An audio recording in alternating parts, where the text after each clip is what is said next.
الحمد لله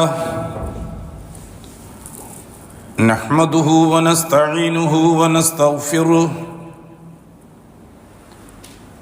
ونعوذ بالله من شرور أنفسنا ومن سيئات أعمالنا من يهده الله فلا مضل له ومن يضلل فلا هادي له وأشهد أن لا إله إلا الله وحده لا شريك له وأشهد أن محمدًا عبده ورسوله أرسله بالهدى ودين الحق ليظهره على الدين كله ولو كره المشركون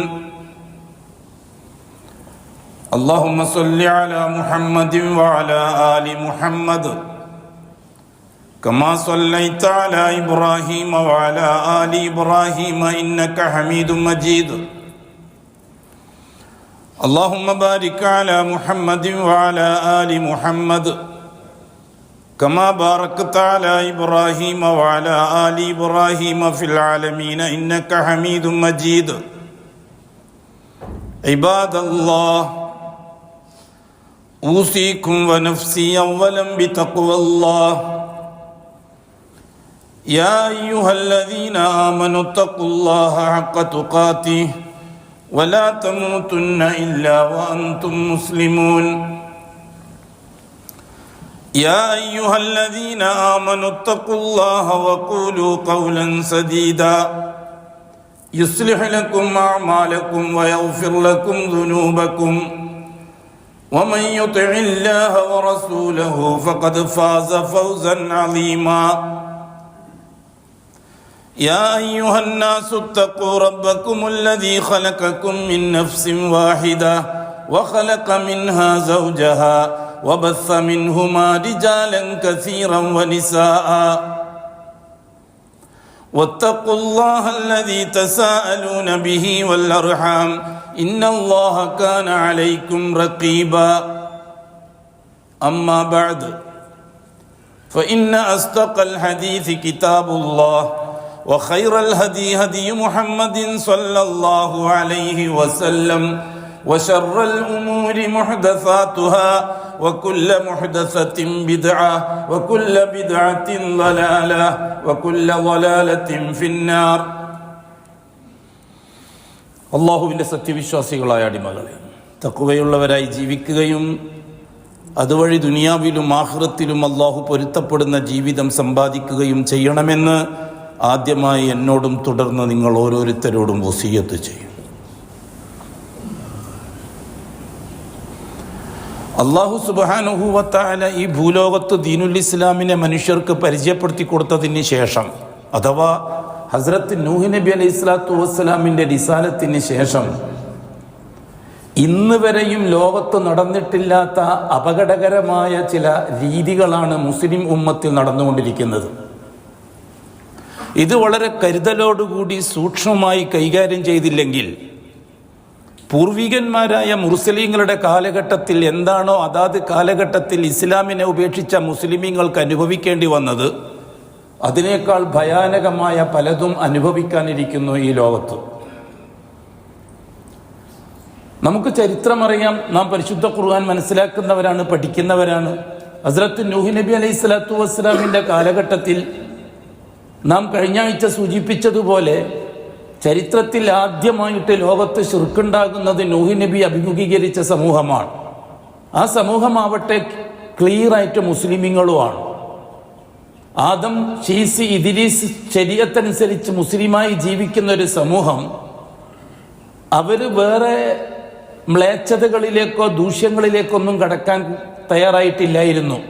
കാരണം ഭൂലോകത്ത് മനുഷ്യൻ ജീവിച്ചു തുടങ്ങുന്നേ ഉള്ളൂ. പക്ഷെ അവരുടെ ജീവിതത്തിൽ ആദ്യമായിട്ടുണ്ടായ, ലോകത്ത് ചരിത്രത്തിൽ അള്ളാഹുവിനെ വെറുപ്പിക്കാൻ മുസ്ലിമീങ്ങളിൽ നിന്നുണ്ടായ ആദ്യത്തെ സംഭവം പരിശുദ്ധ ഖുർആൻ പറഞ്ഞതുപോലെ 5 ജാറങ്ങളുമായിട്ടുള്ള ബന്ധമായിരുന്നു. അത് സൂറത്ത് നൂഹിൽ വളരെ വിശദമായി അള്ളാഹു നമുക്ക് പറഞ്ഞു തന്നിട്ടുണ്ട്. നാം കഴിഞ്ഞ ആഴ്ച സൂചിപ്പിച്ചതുപോലെ വേറെ ഒരു ദൂഷ്യവും ആ കാലഘട്ടത്തിലെ മുസ്ലിമീങ്ങൾ ചെയ്തതായിട്ട് രേഖകളിൽ കാണുന്നില്ല, പ്രമാണങ്ങളിൽ കാണുന്നില്ല. അവർ കൃത്യമായി നിസ്കരിക്കുന്നവരായിരുന്നു. കൃത്യമായി ആദമി ശരീഅത്തനുസരിച്ച് വളരെ ശക്തമായി ജീവിക്കുന്നവരായിരുന്നു. അവരുടെ കൂട്ടത്തിൽ ഒട്ടനവധി ഉലമാക്കൾ ഉണ്ടായിരുന്നു, വലിയ വലിയ മശായിഖുകളുണ്ടായിരുന്നു. അവരുടെയൊക്കെ ഉസ്താദ് ഇദ്രീസ് നബി അലൈഹി സ്വലാത്തു വസ്സലാമാണ്. ഇദ്രീസ് നബി അലൈഹി സ്വലാത്തു വസ്സലാമിൻ്റെ ഗുരുകുലത്തിൽ നിന്ന് കിതാബോധി പഠിച്ച മഹാപണ്ഡിതന്മാരായിരുന്നു അന്ന് ഇറാഖിലെ മുസ്ലിമീങ്ങളെ നയിച്ചു കൊണ്ടിരുന്ന സമൂഹം. അതിൽ പ്രഗത്ഭന്മാരാണ് വദ്, സുവാഅ് മുതലായ പരിശുദ്ധ ഖുർആനിൽ അല്ലാഹു തആല വിശദീകരിച്ചു തന്ന മഹാന്മാർ. അവരെപ്പറ്റി ഇബ്നു അബ്ബാസ് റളിയല്ലാഹു അൻഹു പറഞ്ഞത് തന്നെ ഹൗലായി അസ്മാഉ റിജാലിൻ സ്വാലിഹീന മിൻ ഖൗമി നൂഹ് എന്നാണ്. ഈ 5 പേര് മരിച്ചപ്പോൾ അവരുടെ ഖബറുമായി ബന്ധപ്പെട്ടുകൊണ്ടാണ് ഇസ്ലാമിക സമൂഹത്തിൽ ആദ്യത്തെ ദൂഷ്യങ്ങൾ നടക്കുന്നത്. അള്ളാഹുവിനെ കോപിപ്പിക്കുന്ന, വെറുപ്പിക്കുന്ന, അള്ളാഹുവിനെ കൊണ്ട് ദേഷ്യം പിടിപ്പിക്കുന്ന ജോലി മുസ്ലിം ചരിത്രത്തിൽ ആദ്യമായിട്ടുണ്ടാകുന്നത് നൂഹ് നബിൻ്റെ തൊട്ടു മുമ്പുള്ള കൗമ് 5 മഹാന്മാരായ ഔലിയാക്കൾക്ക് ഇറാഖിലെ പൊതു ഖബർസ്ഥാനിൽ ജാറങ്ങൾ ഉണ്ടാക്കി ആ ജാറത്തിൻ്റെ ജാഹ് ബറക്കത്ത് കാര്യങ്ങൾ അള്ളാഹുവിൽ നിന്ന് നേടാനുള്ള പരിശ്രമം അള്ളാഹു തആലക്ക് ഇഷ്ടപ്പെട്ടില്ല. ഫഅർസലല്ലാഹു ഇലൈഹിം നൂഹൻ റസൂല. അത് തിരുത്താനാണ് നൂഹ് നബി അലൈഹി സ്വലാത്തു വസ്സലാമിനെ അള്ളാഹു റസൂലാക്കി നിയോഗിച്ചത്. ഇത് നാം വളരെ വളരെ കൃത്യമായി ആവർത്തിച്ച് പറഞ്ഞൊരു കാര്യമാണ്.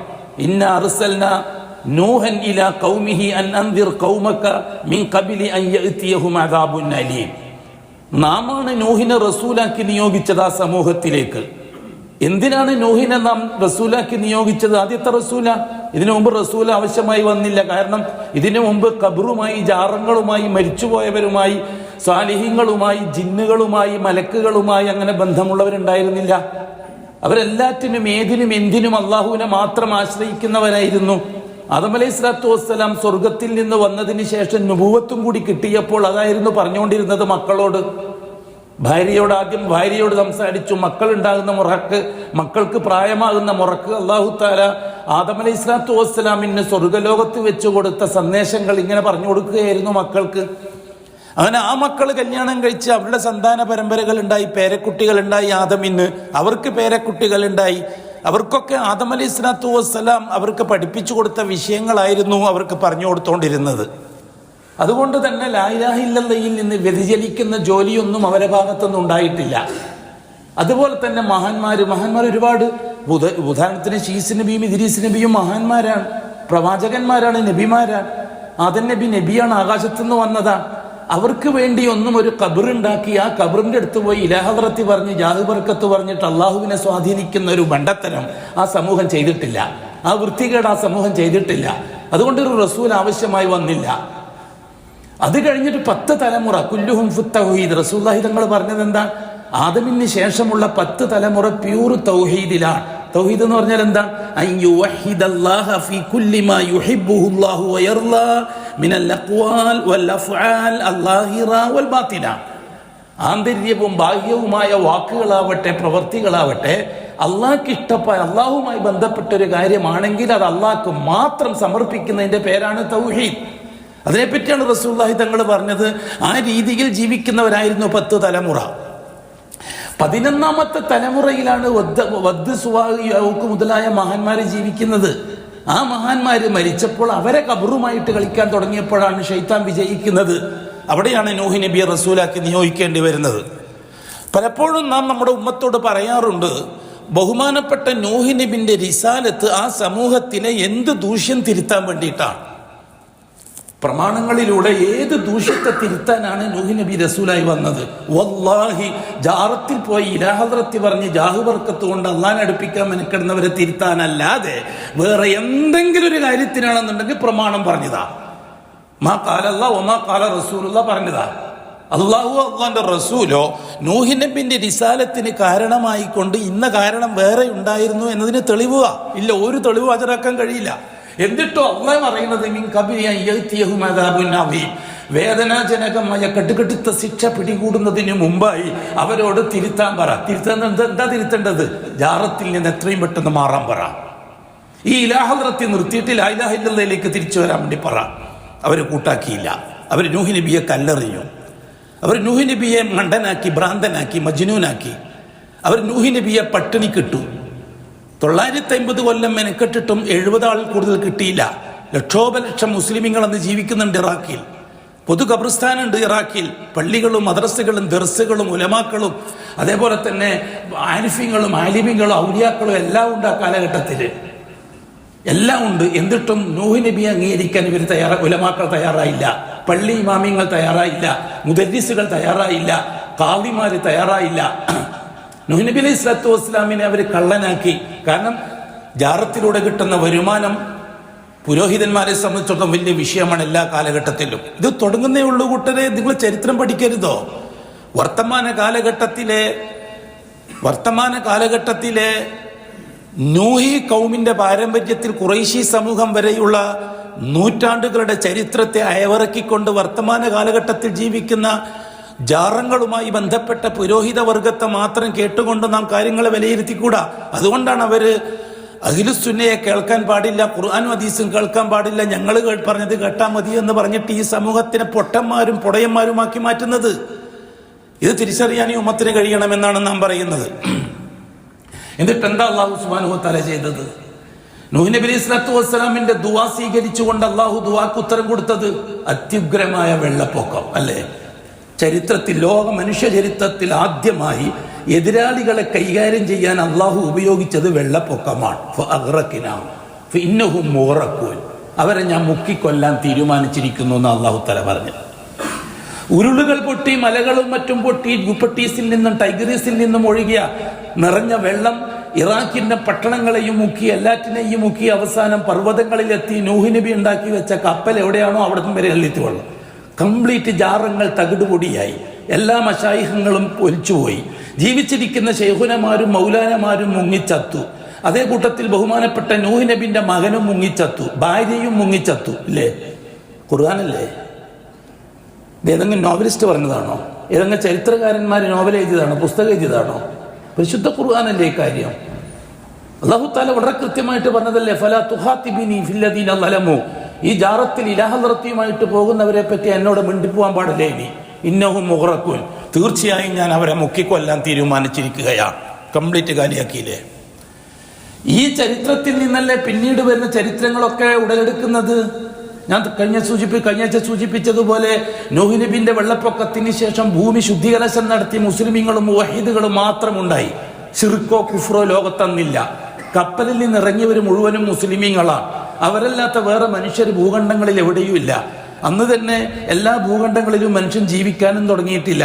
നൂഹ് നബിന്റെ കാലഘട്ടത്തിൽ കപ്പലിൽ നിന്ന് ഇറങ്ങിയവർ വ്യത്യസ്ത രാജ്യങ്ങളിലേക്ക് താമസം മാറ്റിയപ്പോഴല്ലേ കൂട്ടരെ ഭൂഖണ്ഡങ്ങളിൽ മനുഷ്യനുണ്ടാകാൻ തുടങ്ങിയത്.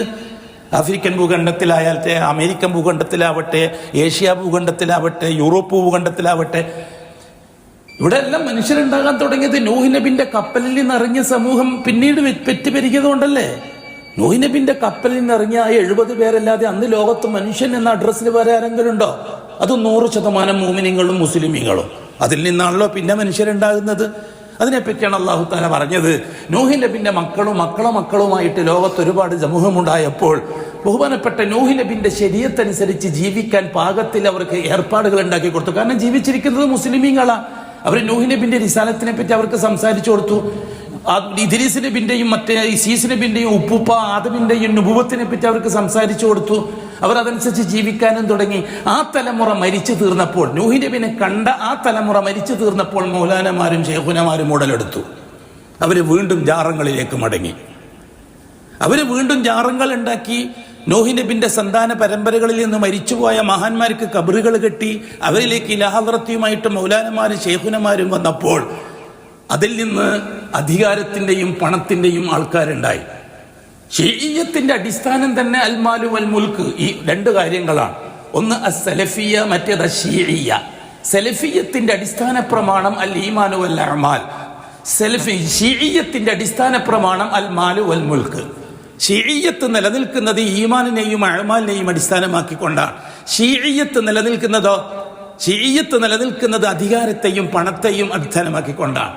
സലഫിയത്ത് നിലനിൽക്കുന്നത് അൽ ഈമാനു വൽ അഅമാൽ, ഈമാനിനെയും അഅമാലിനെയും അടിസ്ഥാനമാക്കിക്കൊണ്ടാണ്. അത് വ്യക്തികാലം നിലനിൽക്കൂല. ഉദ്ധാരകന്മാർ പ്രവാചകന്മാർ മരിച്ചു തീരലോടുകൂടി വീണ്ടും പഴയതിലേക്ക് മടങ്ങും. അതിൽ നിന്ന് അധികാരിവർഗം ഉണ്ടാകും. ഈ അധികാരിവർഗത്തെ സഹായിക്കുന്നത് ഈ പുരോഹിത വർഗമാണ്. പുരോഹിത വർഗം സാധാരണക്കാരന്റെ മനസ്സിനെ ആത്മീയവൽക്കരിക്കാൻ വേണ്ടി ഉണ്ടാക്കാൻ തുടങ്ങിയ ശൈത്താനിയത്താണ് ജാറങ്ങൾ. ആ ജാറങ്ങളെയും അനുയായികളെയും ഉപയോഗിച്ചിട്ടാണ് ഭരണകൂടം രാജ്യം ഭരിച്ചുകൊണ്ടിരുന്നത്. അങ്ങനെ ഭരിച്ചുകൊണ്ടിരിക്കുന്ന സന്ദർഭത്തിലാണ് അല്ലാഹു സുബ്ഹാനഹു വ തആല ആദിലേക്ക് ഹൂദ് നബി അലൈഹി സ്വലാത്തു വസ്സലാമിനെ നിയോഗിക്കുന്നത്. അല്ലേ, നൂഹ് നബിന്റെ കുടുംബക്കാരായിരുന്നില്ല ആദും സമൂദും? ആദ് സമൂദ് സാമ്രാജ്യത്വ ശക്തികൾ നൂഹ് നബിന്റെ കപ്പൽ നിറങ്ങിയ കുടുംബത്തിലെ മുസ്ലിമീങ്ങളുടെ പാരമ്പര്യക്കാരായിരുന്നില്ലേ? അവരിലെ മൗലാനമാരും ശേഖുനമാരും വീണ്ടും ജാറവുമായി ബന്ധപ്പെട്ട് ലാ ഇലാഹ ഇല്ലല്ലാഹ് കൊടുത്ത ഷഹാദ ബാത്തിലാക്കി ശിർക്കിലും കുഫറിലും ആകാൻ തുടങ്ങിയപ്പോഴല്ലേ അല്ലാഹു സുബ്ഹാനഹു വ തആല ഹൂദ് നബി അലൈഹി സ്വലാത്തു വസ്സലാമിനെ നിയോഗിച്ചത്. ഹൂദ് നബി അലൈഹി സ്വലാത്തു വസ്സലാം നിരന്തരം മെനക്കെട്ടിട്ട് ആളെ കിട്ടിയോ? മൗലാനമാരും ശൈഖുനമാരും ഒന്നിച്ചല്ലേ ആൾക്കാർ കൂടിയത്? ജാറത്തിന്റെ ഒന്നിച്ചല്ലേ ആൾക്കാർ കൂടിയത്? ആത്മീയമായി, അതായത് എന്ത് തോന്നിയവാസം ചെയ്താലും ജാറത്തിൽ ചെന്നിട്ട് ആത്മീയ നിർവൃതി ഉണ്ടാക്കിയാൽ പരിഹാരമുണ്ടെന്ന് ഈ പുരോഹിതന്മാര് പഠിപ്പിച്ചതിന്റെ അടിസ്ഥാനത്തിലായിരുന്നില്ലേ അതൊക്കെ? അല്ലാഹു സുബ്ഹാനഹു വ തആല സാലിഹ് നബി അലൈഹി സ്വലാത്തു ഹൂദ് നബി അലൈഹി സ്വലാത്തു വസ്സലാമിന് സഹിക്കാൻ കഴിഞ്ഞില്ല. അള്ളാഹുവിനോട് ദുആ ചെയ്ത് സഹിക്കാൻ പറ്റുന്നില്ല. അള്ളാഹുവെ എത്ര പറഞ്ഞിട്ട് ഇവർ ജാറം വിടാൻ തയ്യാറില്ല. അവർ മൗലാനമാരെ പിന്നെയാണ്. അല്ലാഹു സുബ്ഹാനഹു വ തആല നടപടിയെടുത്തു. ഇല്ലേ, ഫഅമ്മാ ആദുൻ ഫഉഹ്ലികു ബിരീഹിൻ സർസറിൻ ആതിയ. കൊടുങ്കാറ്റ് ഉപയോഗിച്ചിട്ടല്ലേ അള്ളാഹു അവരെ കൈകാര്യം ചെയ്തത്? ജാറത്തിന്റെ ആൾക്കാർ മുഴുവനും നശിച്ച് മണ്ണടഞ്ഞില്ലേ? ഇതേപോലെ തന്നെ അല്ലേ സാലിഹ് നബി അലൈഹി സ്വലാത്തു വസ്സലാമിന്റെ ജനം? സാലിഹ് നബി അലൈഹി സ്വലാത്തു വസ്സലാമിനെ പറ്റി അല്ലാഹു തആല പറഞ്ഞത് വൈലാ സമൂദ അഖാഹും സാലിഹ. സാലിഹ് നബി അലൈഹി സ്വലാത്തു വസ്സലാമിനെ സമൂദിലേക്ക് നിയോഗിച്ചു. ഫഅമ്മാ സമൂദു ഫഉഹ്ലികു ബിത്വാഗിയ. അവരെയും നശിപ്പിച്ചു. അഞ്ചാറത്തിന്റെ ആൾക്കാരെയും അല്ലാഹു നശിപ്പിച്ചു, അത്യുഗ്രമായ ഭൂഗർഭത്തിൽ അകപ്പെടുത്തിയിട്ട്. എന്താണ് ചരിത്രം? അതോ തിരിച്ച് നബിമാരെ ശിക്ഷിക്കാനാണോ അല്ലാഹു തആല നടപ്പിലാക്കിയത്? നൂഹ് നബി അലൈഹി സ്വലാത്തു വസ്സലാമിന്റെ കാലഘട്ടത്തിലുള്ള തൂഫാൻ നബിമാരെ ശിക്ഷിക്കാൻ, നൂഹ് നബിനെയും മുസ്ലിങ്ങളെ ശിക്ഷിക്കാനാണോ? അതോ ജാറത്തിന്റെ മൗലാനമാരെയും ശിക്ഷിക്കാനാണോ? ഹൂദ് നബി അലൈഹി സ്വലാത്തു വസ്സലാമിന്റെ കാലഘട്ടത്തിൽ വന്ന ശിക്ഷ കൊടുങ്കാറ്റ് അവിടുത്തെ നബിമാരെ ഹൂദ് നബിയെ ശിക്ഷിക്കാനാണോ? അതോ ഹൂദ് നബിന്റെ അനുയായികളായ ജാറത്തിന്റെ ആൾക്കാരെ ശിക്ഷിക്കാനാണോ? അതേപോലെ തന്നെ സമൂദിലേക്ക് വന്ന ഭൂകമ്പത്തിൽ ആകെ ഒലിച്ചു, കംപ്ലീറ്റ് ഉരുൾപൊട്ടി നശിച്ചുപോയി. ആരെ ശിക്ഷിക്കാനായിരുന്നു അത്? നൂഹ് നബിയെയും ഹൂദ് നബിയെയും ഹൂദ് നബിന്റെ അനുയായികളായ മുസ്ലിമീങ്ങളെയും തൗഹീദിന്റെ ആൾക്കാരെ ശിക്ഷിക്കാനാണോ അതോ ജാറത്തിന്റെ ആൾക്കാരെ ശിക്ഷിക്കാനാണോ? അത് കഴിഞ്ഞിട്ടാണ് ലൂത്ത് നബി അലൈഹി സ്വലാത്തു വസ്സലാമിനെ നിയോഗിക്കുന്നത്. ലൂത്ത് നബി അലൈഹി സ്വലാത്തു വസ്സലാം പറഞ്ഞിട്ട് പറഞ്ഞത് ലാ ഇലാഹ ഇല്ല, നമ്മുടെ ഉപ്പപ്പന്മാർ പഠിപ്പിച്ചെന്ന ലാ ഇലാഹ ഇല്ലല്ലാഹ് നിലനിൽക്കണം. നിങ്ങൾ ആവശ്യമില്ലാത്ത തോന്നിയവാസങ്ങളിൽ പോകാൻ പാടില്ല. അവർ ലൂത്ത് നബിനെ എതിർത്തില്ല. ലൂത്ത് നബിന്റെ ഭാര്യയടക്കം അവരെയും കൈകാര്യം ചെയ്തു. അല്ലാഹു തആല കല്ലുകളെ കൊണ്ട്, തീജ്വാലകളുള്ള കല്ലുകളെ കൊണ്ട് എറിഞ്ഞിട്ട് അതുപോലെ ചവങ്ങളാക്കി മാറ്റി അല്ലാഹു തആല. ആരെ? ഹൂദ് നബിയെയോ ലൂത്ത് നബിയെയോ? അത് കഴിഞ്ഞിട്ടാണ് ഇബ്രാഹിം അലൈഹി സ്വലാത്തു വസ്സലാം ഇറാഖിലേക്ക് വരുന്നത്. ഇബ്രാഹിം അലൈഹി സ്വലാത്തു വസ്സലാം വന്നത് ഏത് പാരമ്പര്യത്തിലാണ്? നൂഹി പാരമ്പര്യത്തിലാണോ അതോ ആദിന്റെയും ഇറമിന്റെയും പാരമ്പര്യത്തിലാണോ? ഇബ്രാഹിം അലൈഹി സ്വലാത്തു വസ്സലാം ആ കാലഘട്ടത്തിൽ ജീവിച്ച ജനങ്ങളോട് എന്താ സംസാരിച്ചത്? നിങ്ങളെ ഉപ്പുപ്പന്മാർ നിങ്ങൾക്ക് ദീൻ പഠിപ്പിച്ചു തന്നിട്ടില്ലേ?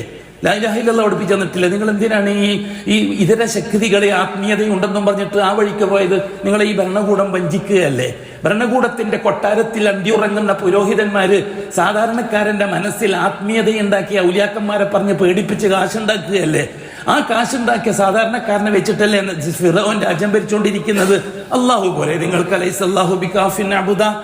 ഹസ്രത്ത് മൂസ അലൈഹി സ്വലാത്തു വസ്സലാം ചോദിച്ചു, ഒരു വിട്ടില്ല. മൂസ അലൈഹി സ്വലാത്തു വസ്സലാം അള്ളാഹുവിനോട് ദുആ ചെയ്തു. എന്താ അള്ളാഹു ചെയ്തത്? മുസ്ലിങ്ങളെയും കൂട്ടിയിട്ട് നാട് വിട്ടോ, ബാക്കി ഞാൻ ആയിക്കോളാം. മുസ്ലിങ്ങളെയും കൂട്ടിയിട്ട് ബഹുമാനപ്പെട്ട മൂസ അലൈഹി സ്വലാത്തു വസ്സലാം രാജ്യം വിട്ടു. സിറിയയിലേക്ക് പോയി, ഷാമിലേക്ക് പോയി, ഫലസ്തീനിലേക്ക് പോയി. ഫിറൗനും പാർട്ടി അല്ലാഹു തആല മുക്കിക്കൊന്നു. വഅഗ്റഖ്നാ അല ഫിറൗൻ. അല്ലേ, ഒറ്റ മുസ്ലിം ഉണ്ടായിരുന്നു ആ കൂട്ടത്തിൽ? കംപ്ലീറ്റ് ജാറക്കാരല്ലേ? കംപ്ലീറ്റ് പാരമ്പര്യ മുസ്ലിങ്ങൾ. പ്രത്യേക മതക്കാരായിരുന്നോ? പ്രത്യേക ജാതിക്കാരായിരുന്നോ? എല്ലാം പാരമ്പര്യ മുസ്ലിമീങ്ങളായിരുന്നില്ലേ? ജാറങ്ങളെ കൊണ്ട് ഇസ്ലാമിനെ ബാത്തിലാക്കിയപ്പോൾ അവരെ മുശ്രിക്കുകളും കാഫിര്യങ്ങളും ആക്കിയില്ലേ അല്ലാഹു തആല? കംപ്ലീറ്റ് കാലിയാക്കി. മുസ്ലിങ്ങൾ മാത്രമാണ് ഇപ്പം നിലവിലുള്ളത്. അമ്മുസ്ലിമീങ്ങളെയും കൂട്ടിയിട്ട് നൂഹിന് ബഹുമാനപ്പെട്ട മൂസാ നബിയും ഹാറൂൻ നബിയും പിന്നെ മരുഭൂമിയിൽ കറങ്ങാൻ, യതീഹൂന ഫിൽ അർളി 40 സന, 40 കൊല്ലം മരുഭൂമിയിൽ കറങ്ങണം. എന്നിട്ട് ബനു ഇസ്രായേൽ എന്തിനാണ് മുസ്ലിം ആയത്? അവർ തൗഹീദ് എത്രത്തോളം ക്ലിയർ ഉണ്ട്, എവിടെയെങ്കിലും ഒരു മീസാൻ കല്ല് കണ്ടാ പഴയതെല്ലാം മറക്കുന്നുണ്ടോ നോക്കാൻ വേണ്ടിയിട്ടല്ലേ അല്ലാഹു തആല ഇവരെയും കൂട്ടിയിട്ട് മരുഭൂമിയിൽ കറങ്ങാൻ വേണ്ടി പറഞ്ഞത്? ഖുർആനല്ലേ? വജാവസ്നാ ബിബനി ഇസ്രായീൽ അൽ ബഹ്റ എന്ന് പറയുന്നത് ഖുർആനല്ലേ? കടൽ കടന്നിട്ട് അക്കരെ എത്തി ബഹുമാനപ്പെട്ട നൂഹ് നബിയും മൂസ നബിയും ഹാറൂൻ നബിയും രണ്ട് ഉസ്താദുമാരാരാണ്? മൗലാനമാരെന്നല്ല, രണ്ട് നബിമാരല്ലേ, രണ്ട് റസൂലുകളല്ലേ, തൗറാത്തി എന്ന കിതാബിറക്കപ്പെട്ട പ്രവാചകനല്ലേ ഒന്നിച്ചുള്ളത്? ഇവരല്ലേ ഇവർക്ക് തർബിയത്തും കൊടുത്തുകൊണ്ട് യാത്ര ചെയ്യുന്നത് അല്ലേ? ബഹുമാനപ്പെട്ട മൂസ അലൈഹി സ്വലാത്തു വസ്സലാമും ഹാറൂൻ നബി അലൈഹി സ്വലാത്തു വസ്സലാമും അക്കരെ എത്തി, ബാക്കിയുള്ളവരെല്ലാം കടലിലെത്തിയപ്പോൾ അള്ളാഹു തആല അവരെ കൈകാര്യം ചെയ്തു, കടലിൽ മുക്കിക്കൊന്നു. ചരിത്രത്തിൽ അങ്ങോളം ഇങ്ങോളം നോക്കുകൂട്ടരെ ഉരുളുപൊട്ടലും മലയിടിയലും വെള്ളപ്പൊക്കവും തന്നെയല്ലേ ശത്രുക്കളെ നശിപ്പിക്കാൻ അള്ളാഹു തആല ഉപയോഗിച്ചിരിക്കുന്നത്. ഈ ശത്രുക്കൾ എന്നുകൊണ്ട് ഉദ്ദേശിക്കുന്ന ആരാ? പാരമ്പര്യ മുസ്ലിമീങ്ങൾ, ജാറത്തിലേക്ക് പോയ മുസ്ലിമീങ്ങൾ. പാരമ്പര്യ മതക്കാരുമായിട്ട് എന്താണ് ഇതിനൊക്കെ ബന്ധം? നമ്മൾ കുഫറും ശിർക്കും പറയുമ്പോൾ ഹിന്ദുക്കളെയും ക്രിസ്ത്യാനികളെയും ജൂതന്മാരെയും പറഞ്ഞിട്ട് സമാധാനിക്കുന്ന എന്തിനാ? അതൊക്കെ രണ്ടാമത്തെ കാര്യമല്ലേ. ഇവിടുത്തെ ഹിന്ദുക്കളൊക്കെ രണ്ടാമത്തെ വിഷയമല്ലേ മുസ്ലിമീങ്ങളെ സംബന്ധിച്ചിടത്തോളം. മുസ്ലിമീങ്ങളെ സംബന്ധിച്ചോളം ഹിന്ദുക്കളുടെ ചർച്ചയിലേ വരുന്നില്ല. അതൊക്കെ പാർശ്വഗുണങ്ങൾ മാത്രമാണ്. മുസ്ലിമീങ്ങൾ, പാരമ്പര്യ മുസ്ലിമീങ്ങളോട് ഈമാൻ പറയുമ്പോൾ ഏതെങ്കിലും ഹിന്ദു നമ്പൂരിയോ നായരോ അവിടുന്ന് കേൾക്കുന്നുണ്ടെങ്കിൽ ഓനറ്റൊക്കെ പുരക്ക് പോയിരുന്നിട്ട് എനിക്ക് എൻ്റെ അള്ളാഹ് മതി എന്ന് പറഞ്ഞിട്ട് ഇസ്ലാം ആവും. അല്ലെങ്കിൽ ആരും ചീട്ടൊന്നും വേണ്ട ഒരു ഹിന്ദു ഇസ്ലാമിലേക്ക് വരാൻ, ആരും ചീട്ട് വേണ്ട ഒരു ജൂതൻ ഇസ്ലാമിലേക്ക് വരാൻ, ഒരു ക്രിസ്ത്യാനി ഇസ്ലാമിലേക്ക് വരാൻ. മുസ്ലിമീകളെ മുസ്ലിമാക്കാനാണ് ചീട്ട് വേണ്ടത്, അതിനാണ് പാടുപെടേണ്ടത്. ഷഹാദത്ത് ബാത്തിലാക്കി പോയ ഒരു മുസ്ലിം, ഞാൻ ചോദിക്കട്ടെ നിങ്ങളോട്, വളരെ വളരെ ശക്തമായി ചോദിക്കട്ടെ, ഇവിടുത്തെ ഹിന്ദുക്കൾ അള്ളാഹ്ക്ക് ഷഹാദത്ത് കൊടുത്തവരാണോ? ആണോ? ഇവിടുത്തെ ക്രിസ്ത്യാനികൾ, ലോകത്തുള്ള ക്രിസ്ത്യാനികൾ അള്ളാഹ്ക്ക് ഷഹാദത്ത് കൊടുത്തവരാണോ? എന്താണ് ഷഹാദത്ത് എന്ന് പറഞ്ഞാൽ? ഷഹാദത്ത് എന്ന് പറഞ്ഞാൽ അള്ളാഹുമായിട്ടുള്ള ഉടമ്പടിയല്ലേ, അള്ളാഹുമായിട്ട് കരാർ ഏർപ്പെടുന്നതിനല്ലേ ഷഹാദത്ത് എന്ന് പറയുന്നത്. അപ്പൊ ഇസ്ലാമിന്റെ ഒന്നാമത്തെ കാര്യം എന്താണ്? ആദ്യം അള്ളാഹുമായിട്ട് കരാറിൽ ഏർപ്പെടലല്ലേ. എന്താണ് അള്ളാഹിനോട് കരാർ പറഞ്ഞത്? അശ്ഹദു, അള്ളാഹുവെ ഞാൻ ജീവിച്ച് തെളിയിക്കാൻ തയ്യാറാണ്. എന്താണ് ഞാൻ തെളിയിക്കുക? അല്ലാ ഇലാഹ ഇല്ലല്ലാഹ് ഐ ലാ മഅബൂദ ബിഹഖിൻ ഇല്ലല്ലാഹ്. എൻ്റെ ജീവിതത്തിൽ ഇനി അങ്ങോട്ട് അള്ളാഹുവെ നീ അല്ലാതെ വേറെ ഒരു തങ്ങളെയോ ഷെയ്ഖിനെയോ വലിയനെയോ നബിനെയോ റസൂലിനെയോ ജിന്നിനെയോ മലക്കിനെയോ ഞാൻ എൻ്റെ വിഷയത്തിൽ, എൻ്റെ പ്രൈവറ്റ് വിഷയത്തിൽ, എൻ്റെ ആഭ്യന്തര കാര്യങ്ങളിൽ ഇടപെടിപ്പിക്കുന്ന പ്രശ്നമില്ല.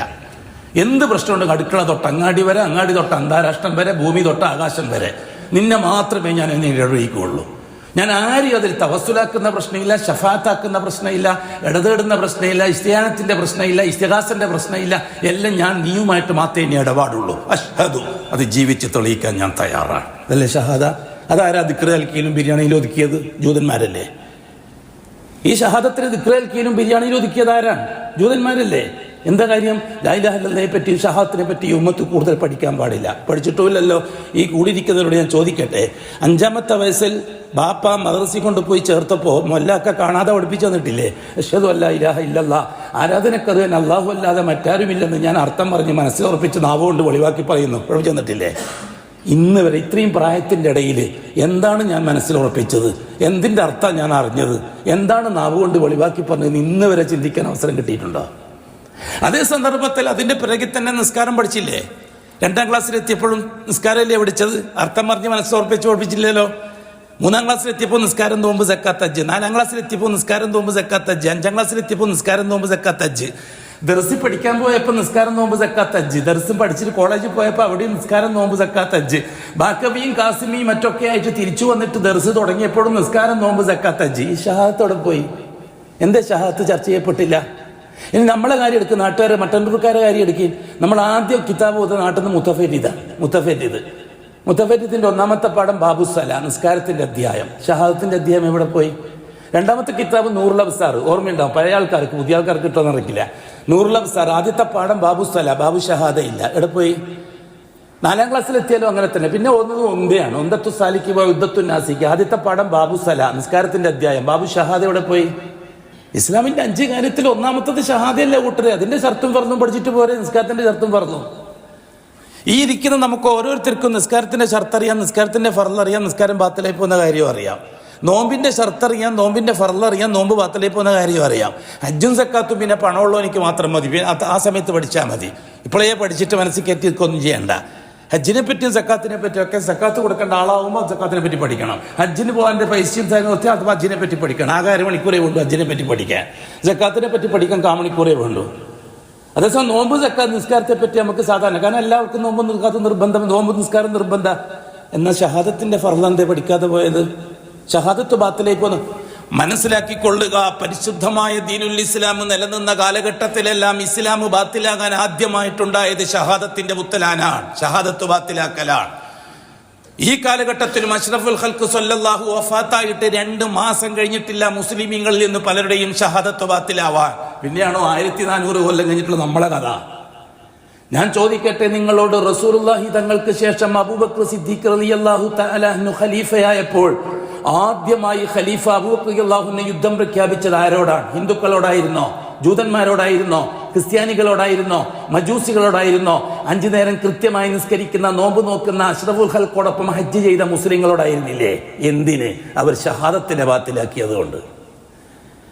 ആരായിരുന്നു മുസൈലിമുത്തുൽ കദ്ദാബ്? മുസൈലിമുത്തുൽ കദ്ദാബ് എന്ന് പഠിച്ചിട്ടല്ലേ ഉള്ളൂ. എന്തുകൊണ്ടാണെന്ന് ഇവർ പഠിച്ചു തരൂല, ഷിയാക്കൾ പഠിപ്പിച്ചു തരൂല. ഈ ഷഹാദത്ത് ഒളിച്ചതുപോലെ തന്നെ ഷഹാദത്ത് ബാത്തിലായ വിഷയങ്ങൾ ഇവർ ഒളിപ്പിച്ചു വെക്കും, കഥ മാത്രം പറയും. ഞാൻ ചോദിക്കട്ടെ നിങ്ങളോട്, മുസൈലിമുത്തുൽ കദ്ദാബിനെ എന്തിനാണ് അബൂബക്കർ സിദ്ദീഖ് റളിയല്ലാഹു തആല അൻഹു കൊന്നത്? ഒപ്പം 40,000 പേരുണ്ടായിരുന്നു മുസൈലിമുത്തുൽ കദ്ദാബിന്റെ ഒന്നിച്ച്. മുസൈലിമുത്തുൽ കദ്ദാബ് മുസ്ലിം ആയിരുന്നില്ലേ? മുസൈലിമുത്തുൽ കദ്ദാബ് റസൂലുള്ളാഹി തങ്ങൾ കണ്ട ആളായിരുന്നില്ലേ? മുസൈലിമുത്തുൽ കദ്ദാബ് അഷ്റഫുൽ ഖൽഖിനെ ഒന്നിച്ചു കൂടിയ ആളായിരുന്നില്ലേ? അല്ലാഹു റസൂലുമായിട്ട് സംസാരിച്ച ആളായിരുന്നില്ലേ? എന്നിട്ട് മുസൈലിമുത്തുൽ കദ്ദാബിനോട് യുദ്ധം ചെയ്യാൻ അള്ളാഹു ബഹുമാനപ്പെട്ട അബൂബക്കർ സിദ്ദീഖ് തയ്യാറായത് എന്തുകൊണ്ടാണ്? അവർ മുസ്ലിമീങ്ങളാണ്, അവർ നിസ്കരിക്കുന്നവരാണ്, അവർ നോമ്പ് വെക്കുന്നവരാണ്, അവർ സക്കാത്ത് ചെയ്യുന്നവരാണ്, അവർ കൃത്യമായി ഹജ്ജ് ചെയ്തവരാണ്. റസൂലുള്ളാഹി തങ്ങളോടൊപ്പം ഹജ്ജ് ചെയ്തവർ ആ കൂട്ടത്തിലുണ്ട്. എന്നിട്ടും അവർ ഇസ്ലാമിൽ നിന്ന് പുറത്തുപോയി എന്നും പറഞ്ഞിട്ട് അവരെ കൊന്നുകളഞ്ഞില്ല അബൂബക്കർ സിദ്ദീഖ് റളിയല്ലാഹു അൻഹു. അബൂബക്കർ സിദ്ദീഖ് റളിയല്ലാഹു അൻഹു മുസ്ലിമീങ്ങളെ കാഫിറാക്കുന്ന ആളാണോ? ഇപ്പോഴത്തെ സലഫികളെ പറ്റി പറയും പോലെ മുസ്ലിമീങ്ങളെ ആരെങ്കിലും കാഫിറാക്കുന്ന ആളാണെന്ന് പറയാൻ ധൈര്യമുണ്ട് നിങ്ങൾക്ക്?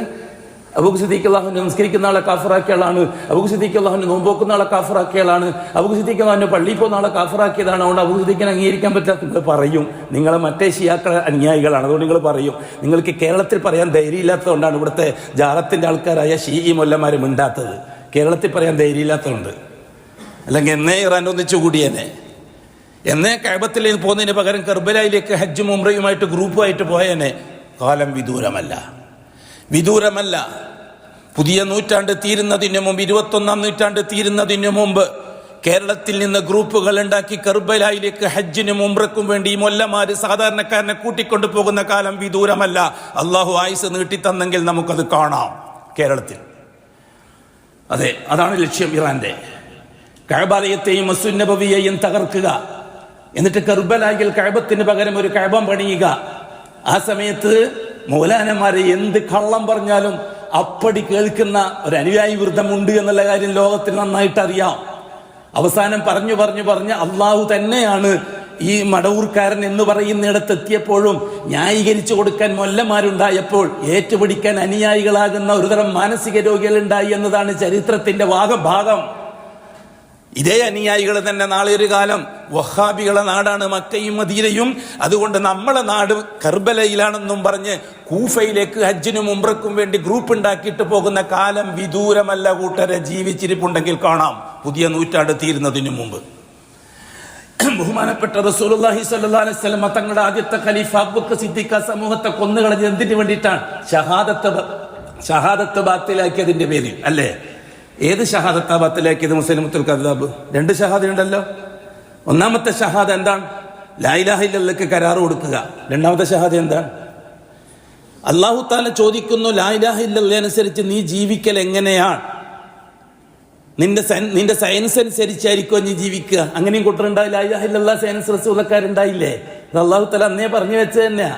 നിന്റെ ഹവ അനുസരിച്ചാണോ നീ ലാ ഇലാഹ ഇല്ലല്ലാഹ് അനുസരിച്ച് ജീവിക്കുക? ലാ ഇലാഹ ഇല്ലല്ലാഹ് ഹക്കാണ്, പക്ഷെ മുഹമ്മദ് റസൂൽ യാഥാർത്ഥ്യമാകണമെങ്കിൽ സയൻസും കൂടി ഒക്കണം എന്ന് പറയുന്ന മാനസിക രോഗികൾ ഉണ്ടായില്ലേ? ഫീ ഖുലൂബിഹിം മറദുൻ ഫസാദഹുമുല്ലാഹു മറദ ഉണ്ടായില്ലേ? എത്ര കൃത്യമാണ് ചരിത്രത്തിന്റെ പോക്ക്. അല്ലാഹു തആല ചോദിച്ചു, അല്ലാഹു തആല അനുയായികളും അടിമകളോട് ചോദിക്കുന്ന എന്താണ്? നീ നിന്റെ ഹവ, നിന്റെ താല്പര്യം അനുസരിച്ചാണോ, അതോ നിന്റെ ശേഖന്മാരും നിന്റെ മൗലാനമാരും നിന്റെ ശേഖുരമാരും പറയുന്നതനുസരിച്ചാണോ? നീ എങ്ങനെയാണ് ലാ ഇലാഹ ഇല്ലല്ലാഹ് ജീവിതത്തിൽ പകർത്തി തെളിയിക്കുക? അപ്പോഴാണ് അല്ലാഹു തആല പറഞ്ഞു കൊടുത്തത്, നീ നിന്റെ ഇഷ്ടപ്രകാരം, നിന്റെ സയൻസ് അനുസരിച്ച്, നിന്റെ ഹവ അനുസരിച്ച്, നിന്റെ മൗലാനി ശൈഖുനി ഇമാമും പറയും പോലെ അല്ല. ഞാൻ നിനക്കൊരു റസൂൽ നേച്ചറല്ല. ഖദ് ജാഅക്കും റസൂലും മിൻ അൻഫുസിക്കും അസീസുൻ അലൈഹി മാ അനിത്തും. അതേപോലെ തന്നെ വമാ ആതാക്കുമുർ റസൂലു ഫഖുദൂഹു ഫഇദാ നഹാകും അൻഹു ഫന്തഹു. ഒരു റസൂലിനെ ഞാൻ അയക്കുന്നുണ്ട്, ആ റസൂലിനെ ഇത്തിബായി ചെയ്താലേ നിനക്ക് ലാ ഇലാഹ ഇല്ലല്ലാഹ് പൂർത്തിയാക്കാൻ പറ്റുള്ളൂ. ഏറ്റവും അല്ലാഹുവേ അഷ്ഹദു അന്ന മുഹമ്മദൻ റസൂലുള്ളാഹ്. അതാണ് രണ്ടാമത്തെ ഷഹാദ വരുന്നത്. ആരാണ് ഇത്? സലാത്ത് അൽക്കയിലും ബിരിയാണിയിൽ ഒതുക്കിയത് ജൂതന്മാരല്ലേ? ജൂതന്റെ അനുയായികളല്ലേ? ജൂതന്റെ അനുയായികളായ മൗലാനമാരും ശൈഖുനമാരും അല്ലേ? ജാറത്തിന്റെയും തരീഖത്തിന്റെയും ആൾക്കാരല്ലേ? മുഹമ്മദുർ റസൂലുള്ളാഹിന്റെ ഷഹാദത്തിനെ സലാത്ത് അൽക്കയിലും ബിരിയാണിയിലും ഒതുക്കിയിട്ട് പാവപ്പെട്ട സാധാരണക്കാരന്റെ മനസ്സിന്റെ ഉള്ളകത്തേക്ക് ആത്മീയതയുടെ പേരും പറഞ്ഞ് ശൈത്താൻ നാവിലിട്ട് കൊടുക്കുന്ന വാക്കുകൾ ഉപയോഗിച്ച് മൗലാന ഒതുക്കി നിർത്തിയിട്ട് രാഷ്ട്രീയക്കാരന്റെയും അധികാരി വർഗത്തിന്റെയും ചട്ടുകങ്ങളാക്കി മാറ്റിയത് ഈ സമൂഹത്തിലെ മഹാഭൂരിപക്ഷത്തെ ആയിരുന്നില്ലേ? ലാ ഇലാഹ ഇല്ലല്ലാഹ് കൊടുത്ത ഷഹാദ, മുഹമ്മദുർ റസൂലുള്ളാഹി കൊടുത്ത ഷഹാദ, ഇതിൽ മുസൈലിമത്തുൽ കദ്ദാബ് ഏത് ഷഹാദയാണ് ബാത്തിലാക്കിയത്? വല്ലാഹി ലാ ഇലാഹ ഇല്ലല്ലാഹ്ന്റെ ഷഹാദ മുസൈലിമത്തുൽ കദ്ദാബ് ബാത്തിലാക്കിയിട്ടില്ല. മുസൈലിമത്തുൽ കദ്ദാബ് ലാ ഇലാഹ ഇല്ലല്ലാഹ്ന്റെ 5 കാര്യങ്ങൾ: ഒന്ന്, ദാത്തുഹു തആല, അല്ലാഹു ഉള്ളവനാണ്. വുജൂദുഹു തആല, അല്ലാഹുവിന്റെ ഉണ്മയെ അംഗീകരിച്ച ആളാണ് മുസൈലിമത്തുൽ കദ്ദാബ്. വറുബൂബിയത്തുഹു തആല, അല്ലാഹുവിൻ റബ്ബാണെന്ന് അംഗീകരിച്ച ആളാണ് മുസൈലിമത്തുൽ കദ്ദാബ്. വഉലൂഹിയത്തുഹു തആല, അല്ലാഹു ഇലാഹാണെന്നും അംഗീകരിച്ച ആളാണ് മുസൈലിമത്തുൽ കദ്ദാബ്. വഅസ്മാഉഹു വസിഫാത്തുഹു തആല, അല്ലാഹുവിന്റെ അസ്മാഉം സിഫാത്തും അംഗീകരിച്ച ആളാണ് മുസൈലിമത്തുൽ കദ്ദാബ്. എന്തിനാണ് അബൂ സിദ്ദീഖ് കൊന്നളഞ്ഞത്? രണ്ടാമത്തെ ഷഹാദയിലാണ് വിള്ളൽ വന്നത്. രണ്ടാമത്തെ ഷഹാദയിൽ വിള്ളൽ വരും. രണ്ടാമത്തെ ഷഹാദ ബാത്തിലാവും 5 കാര്യങ്ങളെ കൊണ്ട്. അത് സഹിയാകണമെങ്കിൽ, രണ്ടാമത്തെ ഷഹാദ നിലനിൽക്കണമെങ്കിൽ, ആ കരാറ് വാല്യൂ ആകണമെങ്കിൽ 5 കാര്യങ്ങൾ വേണം. ഒന്ന്, അൽ ഇൽമു ബി മുഹമ്മദിയത്തി, മുഹമ്മദ് മുസ്തഫാന്റെ മുഹമ്മദിയത്ത് അറിഞ്ഞിരിക്കണം. ഞാൻ അംഗീകരിച്ച റസൂല് മുഹമ്മദാണ്. അത് അബ്ദുല്ലാന്റെയും ആമിനാന്റെയും മോനാണ്, അബ്ദുൽ മുത്തലിബിന്റെ പേരക്കുട്ടിയാണ്, ഖുറൈശി തറവാട്ടിലെ പൊന്തിരിയാണ്, ഇസ്മായിലിന്റെ പാരമ്പര്യത്തിലാണ്, ഇബ്രാഹിമിന്റെ കുടുംബത്തിലാണ് എന്ന് കൃത്യമായി അറിഞ്ഞിരിക്കണം. എന്നെങ്കിൽ മാത്രമേ രണ്ടാമത്തെ ഷഹാദ സഹിയാവുള്ളൂ. എനിക്കും അറിയാം പുള്ളിക്കാരന്, ഞാൻ കേട്ടിട്ടുണ്ട്, പുസ്തകത്തിൽ വായിച്ചിട്ടുണ്ട് മുഹമ്മദിനെ പറ്റി എന്ന് പറഞ്ഞാൽ ഷഹാദത്ത് സഹിയാവില്ല. മുഹമ്മദിയത്ത് അറിഞ്ഞിരിക്കൽ നിർബന്ധമാണ്. മുഹമ്മദ്, അതുകൊണ്ട് തന്നെയാണ് ഈസാ അലൈഹിസ്സലാത്തു വസ്സലാം പൂർവ്വ സമുദായത്തോട് പറഞ്ഞത്, ഇന്നി റസൂലുള്ളാഹി ഇലൈക്കും മുസദ്ദിഖൻ ലിമാ ബൈന യദയ്യ മിനത് തൗറാ വമുബശ്ശിറൻ ബിറസൂലിൻ യഅതി മിൻ ബഅദി ഇസ്മുഹു അഹ്മദ്. മുഹമ്മദിയത്ത് അറിഞ്ഞിരിക്കണം. രണ്ടാമത് അബ്ദിയത്ത് അറിഞ്ഞിരിക്കണം. മുഹമ്മദ് മുസ്തഫ അബ്ദു മാത്രമാണ്. മഅബൂദിന്റെ ഒരംശം മുഹമ്മദ് മുസ്തഫക്ക് കൊടുത്താൽ ഷഹാദത്ത് സഹിയാവില്ല. എന്റെ പാപങ്ങൾ പുറത്തു തരാൻ മുഹമ്മദ് നബിയും കൂടി വിചാരിക്കണം എന്നൊരുത്തൻ വിശ്വസിച്ചാൽ വല്ലാഹി അവൻ മുർത്തദ്ദാൻ, അവന്റെ ഷഹാദ ബാത്തിലാണ്. മുസൈലിമത്തുൽ കദ്ദാബിനെ കൊന്നതുപോലെ അവനെ കൊല്ലണം. മുഹമ്മദ് മുസ്തഫയും കൂടി ഉണ്ടെങ്കിലേ, മുഹമ്മദ് മുസ്തഫ ഇടപെട്ടെങ്കിലേ എന്റെ പാപം അള്ളാഹ് പുറത്തു തരൂ എന്ന് നീ വിശ്വസിക്കുന്നുണ്ടെങ്കിൽ, എന്നിട്ട് ഷഹാദത്ത് അംഗീകരിക്കുന്നതിനെ ഇടപാടുമായിട്ട് ബന്ധിപ്പിച്ചിട്ട് കെട്ടുകെടുത്ത ജൂത പുരോഹിതന്മാർ ഇവിടെ പ്രസംഗിച്ചുകൊണ്ടിരിക്കുന്നുണ്ട്. ഈ അടയാളം വിഷയം വന്നപ്പോൾ, കാരണം അള്ളാഹു ചെയ്തില്ലേ, അള്ളാഹു സുബ്ഹാനഹു വ തആല ജിബ്രീലിനെ അയച്ചില്ലേ, അപ്പൊ ഇടയാളായില്ലേ? മുഹമ്മദ് നബിനെ അയച്ചില്ലേ, അപ്പൊ ഇടയാളായില്ലേ? അള്ളാഹ്ക്ക് നേരിട്ട് ഞങ്ങൾ പറഞ്ഞിട്ട് മദ്രസിന്റെ പഠിപ്പിച്ചായിരുന്നില്ലേ? അതേപോലെ തന്നെ അസ്രായിലിനെ അയച്ചിട്ടില്ലേ? മലക്കിനെ പിടിക്കുന്ന അള്ളാഹ്ക്ക് നേരിട്ട് വന്നിട്ട് അങ്ങ് പിടിച്ചാൽ പോരെ? ഈ ജൂതന്മാരെ നാവിൽ ശൈത്താൻ ഇട്ട് കൊടുക്കുന്ന അപകടകരമായ വാക്കുകൾ ഈ പാവപ്പെട്ട സാധാരണക്കാരൻ അങ്ങനെ തന്നെ സിന്ദാബാദ്. ഇതല്ലേ സമൂഹത്തിന്റെ ഇന്നത്തെ ദുരവസ്ഥ? അഷ്റഫുൽ ഖൽഖ് സ്വല്ലല്ലാഹു അലൈഹി വസല്ലം എത്രത്തോളം എന്ത് വ്യാഖ്യാനിച്ചാലും, അപകടകരമായ ജൂതന്റെ വ്യാഖ്യാനം എന്തു തന്നെ ആയാലും, മദീനത്തൊരാൾ സിയാറത്തിന് പോയി, മദീന മുനവ്വറ മസ്ജിദുൻ നബവി സിയാറത്തിന് പോയി താമസിക്കുന്ന റൂമിൽ നിന്ന് നിസ്കരിക്കാൻ വേണ്ടി മസ്ജിദുൻ നബവിയിലേക്ക് വരികയാണ്. ആ സമയത്ത് അയാളുടെ മനസ്സിൽ തോന്നുകയാണ്, അഷ്റഫുൽ ഖൽഖിന്റെ ഖബറിന്റെ അടുത്ത് പോയി നിസ്കരിച്ചാൽ അതിന്റെ ഒരു പ്രത്യേക കൂലി കിട്ടും, അതുകൊണ്ട് നേരത്തെ പോകാം. അങ്ങനെ 10 മണിക്ക് ഉദുണ്ടാക്കി ഇറങ്ങി ഖബർ ഷരീഫിന്റെ ആ ഭാഗത്തൊരു ഭാഗത്ത് പോയി നിന്നിട്ട് നിസ്കരിച്ചുകൊണ്ടിരിക്കുമ്പോൾ എന്റെ മനസ്സിലേക്ക് കടന്നു വരികയാണ്, ഞാൻ മുഹമ്മദ് മുസ്തഫ തങ്ങളുടെ ഖബറിന്റെ അടുത്ത് നിന്നാണ് നിസ്കരിക്കുന്നത്, അതുകൊണ്ട് എന്റെ നിസ്കാരം വല്ലാഹി ഇവൻ മുശ്രിക്കാൻ, സുമ്മ വല്ലാഹി അവൻ മുശ്രിക്കാൻ. കാരണം അഷ്റഫുൽ ഖൽഖിന്റെ അബ്ദിയത്തിനെ നിഷേധിച്ചവനാണ്. കാരണം അഷ്റഫുൽ ഖൽഖിന്റെ അബ്ദിയത്ത് അംഗീകരിച്ചു കൊടുക്കാതെ രണ്ടാമത്തെ ഷഹാദ സഹിയാവൂല. അബ്ദിയത്ത് എന്ന് പറഞ്ഞാൽ എന്താണ്? 100% 24 കാരറ്റ് അടിമയാണ് മുഹമ്മദ് മുസ്തഫ. അതുകൊണ്ടാണ് നമ്മളെ ഷഹാദത്തിൽ അശ്ഹദു അന്ന മുഹമ്മദൻ അബ്ദുഹു വറസൂലുഹു, റിസാലത്ത് അംഗീകരിക്കുന്ന എപ്പോഴാണ്? അബ്ദിയത്ത് അംഗീകരിച്ചതിന് ശേഷമാണ്. അപ്പൊ അശ്ഹദു അന്ന മുഹമ്മദൻ, മുഹമ്മദിയത്ത് അംഗീകരിക്കലായി. അബ്ദുഹു, അബ്ദിയത്ത് അംഗീകരിക്കലായി. അപ്പൊ അബ്ദിയത്ത് 100%. ഞാൻ ഒരു കാര്യത്തിലും, എൻ്റെ ഒരു വിഷയത്തിലും, അള്ളാഹുമായി ബന്ധപ്പെട്ട ഒരു കാര്യത്തിലും ഞാൻ മുഹമ്മദ് നബിനെ ഇടപെടിപ്പിക്കുന്ന പ്രശ്നമില്ല. കാരണം ലൈസ ബൈനി വ ബൈന റബ്ബി ഷൈ, എൻ്റെ അള്ളാഹിന്റെ ഇടയിൽ ഒന്നിനെ ഉൾക്കൊള്ളാൻ ഞാൻ തയ്യാറാകുന്നില്ല. എങ്ങനെയാണ് ഞാൻ ഇടപെടിപ്പിക്കുക? മുഹമ്മദ് മുസ്തഫാന്റെ അധ്യാപനം അനുസരിച്ച്. മുഹമ്മദ് മുസ്തഫ റിസാലത്തനുസരിച്ച് എനിക്ക് പഠിപ്പിച്ചു തന്നിട്ടുണ്ട്. അള്ളാഹു വഹ്യ് കൊടുത്തത് മാ യന്തിഖു അനിൽ ഹവ ഇൻ ഹുവ ഇല്ലാ വഹ്യുൻ യൂഹ. മുഹമ്മദ് സ്വന്തം ഇഷ്ടപ്രകാരം ഒന്നും പറയുന്ന ആളല്ല, വഹി കൊണ്ടല്ലാതെ വഹി അനുസരിച്ച് മാത്രമേ ഞാൻ അമൽ ചെയ്യുള്ളൂ. പൂർണ്ണമായി അബദിയത്ത് വകവെച്ചു കൊടുക്കണം. മൂന്നാമത്തത് റിസാലത്ത് വകവെച്ചു കൊടുക്കണം. മുഹമ്മദ് റസൂല അല്ല, മൂന്നാമത്തത് നുബുവത്ത് വകവെച്ചു കൊടുക്കണം. എന്താണ് നുബുവത്ത്, എന്താണ് റിസാലത്ത്? അതുകൊണ്ട് ഇപ്പം പറഞ്ഞുകൊണ്ടിരിക്കാൻ സമയമില്ല, സമയം പെട്ടെന്ന് പോകും, പെട്ടെന്ന് നിർത്താം. നുബുവത്ത് അംഗീകരിച്ചു കൊടുക്കണം, നബിയുഹു. പിന്നെ റിസാലത്ത് അംഗീകരിച്ചു കൊടുക്കണം, വറസൂലുഹു. പിന്നെ ശരീഅത്ത് അംഗീകരിച്ചു കൊടുക്കണം. 5 കാര്യങ്ങൾ അംഗീകരിച്ചാലേ രണ്ടാമത്തെ ഷഹാദ സഹിയാവുള്ളൂ. മുഹമ്മദിയത്ത് അംഗീകരിക്കണം, അബ്ദിയത്ത് അംഗീകരിക്കണം, നുബുവത്ത് അംഗീകരിക്കണം, റിസാലത്ത് അംഗീകരിക്കണം, ശരീഅത്ത് അംഗീകരിക്കണം. ഇത് 5ഉം റിസാലത്തുമായി ബന്ധപ്പെട്ട രണ്ടാമത്തെ ഷഹാദയുമായി ബന്ധപ്പെട്ടതാണ്. ഇതിലാണ് മുസൈലിമത്തുൽ കദ്ദാബ് കുഴപ്പം കാണിച്ചത്. ഈ 5 കാര്യത്തിൽ 4ഉം അംഗീകരിക്കുന്നുണ്ട്. ഒരു വിഷയത്തിൽ മാത്രം മുസൈലിമത്തുൽ കദ്ദാബ് കുഴപ്പം കാണിച്ചു. എന്നിട്ടും അദ്ദേഹത്തിന്റെ ഷഹാദ ബാത്തിലാണ് എന്ന് ഉമർ അബൂ സിദ്ദീഖ് അള്ളാഹുവിനെ വിധിച്ചു. അതായത് മുഹമ്മദിയത്ത് അംഗീകരിക്കാൻ മുസൈലിമത്തുൽ കദ്ദാബ് തയ്യാറാണ്, അബ്ദിയത്ത് അംഗീകരിക്കാനും മുസൈലിമത്തുൽ കദ്ദാബ് തയ്യാറാണ്. അതേ അവസരത്തിൽ റിസാലത്ത് അംഗീകരിക്കാനും തയ്യാറാണ്, ശരീഅത്ത് അംഗീകരിക്കാനും തയ്യാറാണ്. നുബുവത്തുഹു എന്ന വ്യവസ്ഥ പാലിക്കാൻ മുസൈലിമത്തുൽ കദ്ദാബ് തയ്യാറായില്ല. മുസൈലിമത്തുൽ കദ്ദാബ് പറഞ്ഞു, മുഹമ്മദിന് ശേഷം നബി വരാം, ആ നബി ഞാനാണ്.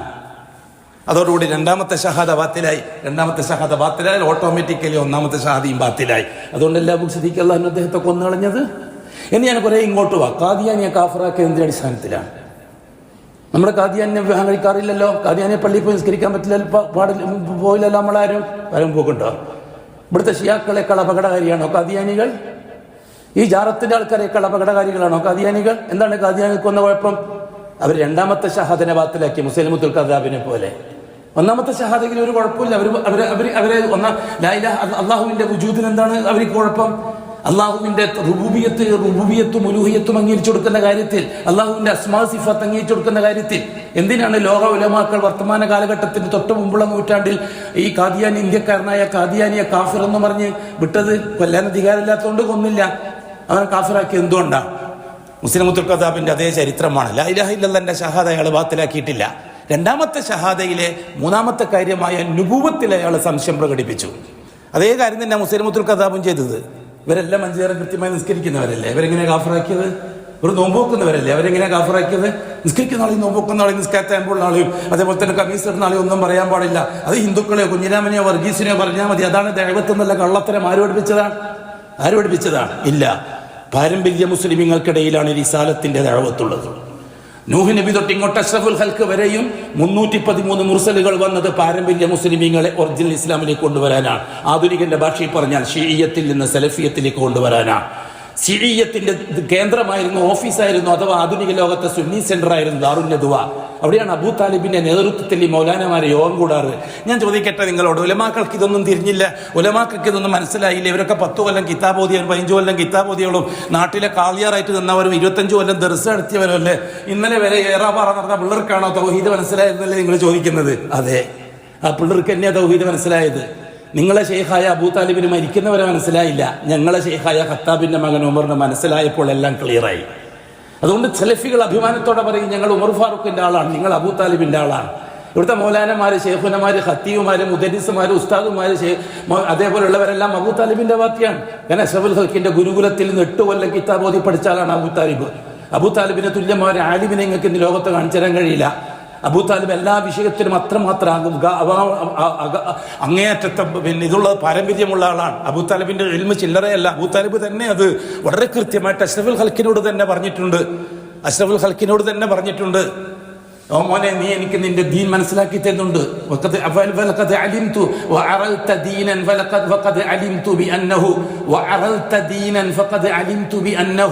മോനെ, നീ നിന്റെ ദീനുൽ ഇസ്ലാം എന്താണെന്ന് എനിക്ക് നീ മനസ്സിലാക്കി തന്നിട്ടുണ്ട്. തീർച്ചയായിട്ടും ഞാൻ മനസ്സിലാക്കിയിട്ടുണ്ട്, എനിക്ക് ഇൽമ് കിട്ടിയിട്ടുണ്ട്. മിൻ ഖൈരി അദിയാനിൽ ബരിയത്തി ദീന, ഇന്ത് ലോകത്ത് നിലവിലുള്ള ദീൻ, ആ ദീനിന് കടപിടിക്കാൻ നിന്റെ ദീൻ സാധിക്കുക. ആ ദീനുകൾക്ക് നിന്റെ ദീനോട് കടപിടിക്കാൻ കഴിയില്ല മോനെ. ആ ഇൽമ എനിക്ക് കിട്ടിയിട്ടുണ്ട്. അബൂ താലിബ് റസൂലുള്ളാഹി പറഞ്ഞത് ഇമാം ബുഖാരി റിപ്പോർട്ട് ചെയ്തതല്ലേ? അബൂ താലിബിനേക്കാൾ വലിയ ആലിമറ ഇന്ന് ലോകത്തുള്ളത് ഏത് കാളിയാരാണ്, ഏത് ശേഖുനയുള്ളത്? എത്ര കൊല്ലം കിതാബ് ഓതിയാലാണ് അബൂ താലിബിന്റെ ഇൽമ കിട്ടുക? അഷ്റഫുൽ ഖൽഖിന്റെ തിരുനാവിൽ നിന്ന് നുബുവത്തിന്റെ ഇൽമ കിട്ടിയാൾ അബൂ താലിബ്. 8 കൊല്ലം അഷ്റഫുൽ ഖൽഖിക്ക് ദീൻ പഠിപ്പിച്ചു കൊടുത്തത്. 8ാമത്തെ കൊല്ലമാണ് അഷ്റഫുൽ ഖൽഖിന്റെ മൂത്താപ്പ അബൂ താലിബ് മരിക്കുന്നത്. അത്രയ്ക്ക് ഇഷ്ടമാണ് റസൂലുള്ളാഹി തങ്ങൾക്ക് അബൂ താലിബിനോട്. ആ അബൂ താലിബ് പറഞ്ഞത് എന്താണ്? ഇന്നത്തെ ഈ മൗലാനമാര് പറയുന്ന അതേ വാക്ക്. ഈ ശൈഖുനമാര് പറയുന്ന അതേ വാക്ക്. എന്താ പറഞ്ഞത്? ലൗലൽ ഹദാറു ലൗലൽ ഹദാറു ലൗലൽ ഹദാ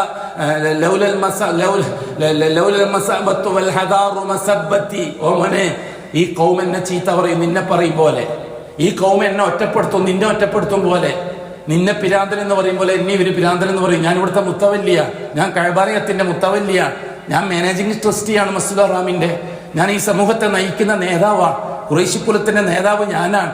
നിന്നെ ഈ ഖൗമി ഈ ഇസ്ലാം പറഞ്ഞതിന്റെ പേരിൽ എന്തൊക്കെയാ ചെയ്യുന്നത് ഞാൻ കാണുന്നുണ്ട്. മോനെ, ഈ വയസ്സുകാലത്ത് എനിക്കതൊന്നും താങ്ങാൻ കഴിയില്ല. ലൗലൽ മലാമത്തു വൽ ഹദാറു മസബ്ബത്തി. ഈ ആക്ഷേപിച്ച് പറയുന്ന, കുറ്റം പറയുന്ന, ഈ തോന്നിയവാസം പറയുന്ന വാക്കൊന്നും എനിക്ക് കേൾക്കാൻ കഴിയില്ല. അവർ തന്നെ ഒരു പൊളിച്ച തെറി പറയുന്നുണ്ട്, ആ തെറിയും എനിക്ക് കേൾക്കാൻ കഴിയില്ല. അല്ലായിരുന്നുവെങ്കിൽ പൊന്നുമോനെ, ഞാൻ വളരെ ശക്തിയായി നിങ്ങൾക്ക് പിന്തുണ പ്രഖ്യാപിക്കുമായിരുന്നു. എന്താ കാരണം പറഞ്ഞത്? പൂർവികന്മാരായ ദീൻ ഇങ്ങനെയാണ്, അതുകൊണ്ടാണ് കാരണം പറഞ്ഞത് അബൂ താലിബ്. ഉപ്പാപ്പമാരെ പഠിപ്പിച്ചെന്ന ദീൻ ഇങ്ങനെയാണെന്നാണോ അബൂ താലിബ് കാരണം പറഞ്ഞത്? നിന്റെ ദീൻ ഹക്കാണ്, പക്ഷെ അത് ഞാൻ അംഗീകരിച്ചു. അതന്നെ ഇന്നും ഷിയാക്കൾ പറയുന്ന മഹാഭൂരിപക്ഷം കേട്ടൊരു ചെറുപ്പക്കാരൻ സെലഫിയത്തുമായി ബന്ധപ്പെടുമ്പോൾ അവന്റെ മനസ്സിലുള്ള പേടി, ഇവിടുത്തെ ഭൂരിപക്ഷം എന്നെ ഒറ്റപ്പെടുത്തി കളയുമോ, അതെന്നെയായിരുന്നു അന്ന് അബൂ താലിബിനുണ്ടായ പേടി. ഖത്താബിന്റെ മകൻ ഉമറും അതേപോലെ പേടിച്ചു. പക്ഷെ ഖത്താബിന്റെ മകൻ ഉമർ പേടിച്ചിട്ട് നിൽക്കാൻ തയ്യാറായില്ല. ബെരുന്നെടുത്ത് വെച്ച് കാണാമെന്ന് മനസ്സിലാക്കി സെലഫിയത്ത് അംഗീകരിച്ചു. അതുകൊണ്ട് എന്തായി? അബൂബക്കറും ഫിൽ ജന്ന, ഉമറും ഫിൽ ജന്ന, ഉസ്മാനും ഫിൽ ജന്ന, അലിയും ഫിൽ ജന്ന. ഇവർ നാല് സ്വർഗത്തില്, അബൂ താലിബ് നരകത്തില്. അബൂ താലിബ് നരകത്തില്. അള്ളാന്റെ റസൂല് പറഞ്ഞത് ഒറ്റ ഒരാൾക്കാണ് 0 പോയിന്റിലുള്ള ശിക്ഷ നരകത്തിൽ. ലഹു ജംറത്താനി മിന്നാർ. തീ കൊണ്ടുള്ള 2 ഷൂ ധരിപ്പിക്കും. ആ തീ ഷൂ ധരിപ്പിക്കുമ്പോൾ തന്നെ തലച്ചോറ് വരെ ഒഴുകാൻ തുടങ്ങും. അതിൽ കാലാകാലം തുടരും. അത് അബൂ താലിബിന്റെ ശിക്ഷയാണ്. അള്ളാന്റെ റസൂല് പറഞ്ഞല്ലേ. രക്ഷപ്പെടാൻ കഴിഞ്ഞോ? ഇൽമുള്ളതുകൊണ്ട് രക്ഷപ്പെടാൻ കഴിഞ്ഞോ? പള്ളിയിലെ ഖാളി ആയതുകൊണ്ട് രക്ഷപ്പെടാൻ കഴിഞ്ഞോ? മസ്ജിദുൽ ഹറാമിന്റെ മാനേജിംഗ് ട്രസ്റ്റി ആയതുകൊണ്ട് രക്ഷപ്പെടാൻ കഴിഞ്ഞോ? കഅബാലയത്തിലെ മുത്തവല്ലി ആയതുകൊണ്ട് രക്ഷപ്പെടാൻ കഴിഞ്ഞോ? കൂട്ടരെ? അതേ അവസരത്തിൽ ഖത്താബിന്റെ മകൻ ഉമർ ഇത് ആരുമല്ല, അഷ്റഫുൽ ഖൽഖിന്റെ ഗുരുകുലത്തിൽ ഇരുന്നിട്ട് ഒരു ദിവസം പോലും പഠിക്കുന്ന ഇസ്ലാമിനെ കേൾക്കാൻ തയ്യാറായിട്ടില്ല ഖത്താബിന്റെ മകൻ ഉമർ. ഒരു ദിവസം പോലും. ഇതിൽ അവസാനം ഒരു അല്ലാഹു തആല വഴി തുറക്കാൻ നേരത്താണ് ഒളിഞ്ഞിരുന്നിട്ട് അഷ്റഫുൽ ഖൽഖിന്റെ ഖുർആനോത്ത് കേട്ടത് പള്ളിയിൽ നിസ്കരിക്കുമ്പോൾ. അതോടുകൂടി ഉമർ അല്ലാഹു തആലാന്റെ കാര്യം ബോധ്യപ്പെട്ടു. സംഭവിച്ചതോ അള്ളാഹു മനസ്സിലാക്കാൻ. അതുകൊണ്ട് ഞാൻ എൻ്റെ പ്രിയപ്പെട്ടവരോട്, എന്നോട്, ഈ ഇരിക്കുന്നവരോട്, ലോകത്തോട്, മട്ടന്നൂർക്കാരോട്, ഖാദിമാരോട്, മുദരിസുമാരോട്, പള്ളി ഭാരവാഹികളോട്, ജമാഅത്ത് കമ്മിറ്റിയോട് വളരെ കൃത്യമായിട്ട് പറയുകയാണ്. നാളെ ആഖിറത്തിൽ അള്ളാഹുവിൻ്റെ മുമ്പിൽ ഈ പറച്ചൽ ചർച്ച ചെയ്യപ്പെടുമെന്ന യഖീനോടെ പറയുകയാണ്. യുദ്ധകാലാടിസ്ഥാനത്തിൽ മുദരിസുകളോട്, ഖത്തീമാരോട്, ഖാദിമാരോട് യുദ്ധകാലാടിസ്ഥാനത്തിൽ ഷഹാദത്ത് സെർച്ച് ചെയ്തുകൊള്ളുക. ഇല്ലെങ്കിൽ സംഗതി അപകടമാണ്. വരാനിരിക്കുന്ന മുസീബത്ത് ചില്ലറയായിരിക്കുകയില്ല. أقول قولي هذا والله أعلم وأستغفر الله العظيم لي ولكم وأستعفيه عني وعنكم وعن جميع المسلمين والمؤمنين أجمعين واستغفروه إنه هو الغفور الرحيم.